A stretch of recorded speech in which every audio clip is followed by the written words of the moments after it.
Hello बच्चों, चलिए प्रश्न देखते हैं। जलरंध्र की रचना चित्र द्वारा समझाइए। आइए जानते हैं यहाँ पे हमारे प्रश्न की मुख्य अवधारणा।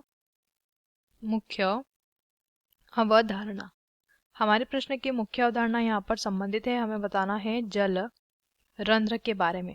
जल रंध्र जो होते हैं हमारे, ये कुछ विशिष्ट रचनाएं होती हैं। ये छोटे छोटे से रंध्र पौधे के ऊपर उपस्थित होते हैं, जो कि शाकीय पौधे में पाए जाते हैं।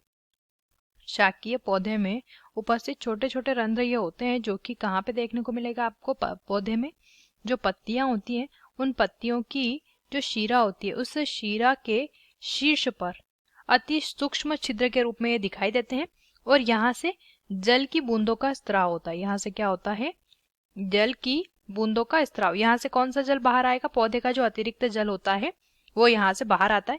इन्हीं छोटे छोटे रंध्रों या छिद्रों को जलरंध्र कहते हैं। अब आइए, इसकी रचना प्रश्न में पूछी गई है, चित्र इसका देख लेते हैं। तो ये जो चित्र है, ये चित्र है जलरंध्र का। इसमें आप एक तरफ ये जो देख रहे हैं, ये एक पत्ती है। जैसा कि हमने कहा कि पत्ती जो होती है उसकी शिरा के शीर्ष पर, तो ये पत्ती की शिराएं आप देख सकते हैं इस तरीके से। इसके शीर्ष पर यहाँ पर मौजूद होता है एक जलरंध्र। क्या मौजूद होता है? जलरंध्र। अब इस जलरंध्र की बड़ी संरचना आप यहाँ पर देख सकते हैं इस चित्र में। ये है हमारा जलरंध्र का चित्र स्पष्ट रूप से, जिसमें कि सबसे ऊपर ये जो लाल रंग की संरचना है, इसे कहा जाता है रक्षक कोशिका। ये क्या है? ये इसकी रक्षक कोशिका होती है। उसके बाद अगर और भी इसकी रचना देखेंगे, तो ये जो कोशिकाएं हैं यहाँ पर, ये जो कोशिका है, इन्हें कहा जाता है एपिथेम।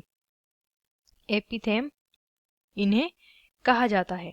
उसके बाद यहाँ पर ये जो ऊपर आपको स्थान दिख रहा है, ये क्या है? ये है वायु कोश। इसे वायु कोश कहा जाता है। उसके बाद इन कोशिकाओं एपिथेम के बीच में आपको जो स्थान दिख रहा है, ये इस तरीके से यहाँ पर भी है, यहाँ पर भी, यहाँ पर भी है। ये जो स्थान होता है, ये अंतरा कोशिकीय स्थान होता है। कौन सा स्थान है ये अंतरा कोशिकीय स्थान होता है। इसे अंतरा कोशिकीय स्थान कहते हैं। उसके बाद ये जो संरचना है आपको दिख रही होगी भूरे रंग की, ये जाइलम होता है। क्योंकि यहाँ पे आप देखेंगे कि ये क्या करते हैं? जल को बाहर करते हैं। यहाँ पे जाइलम भी पाया जाता है। और नीचे जो भूरे रंग की कोशिकाएं हैं वो है क्लोरेन काइमा। क्लोरेन काइमा यहाँ पे उपस्थित होते हैं।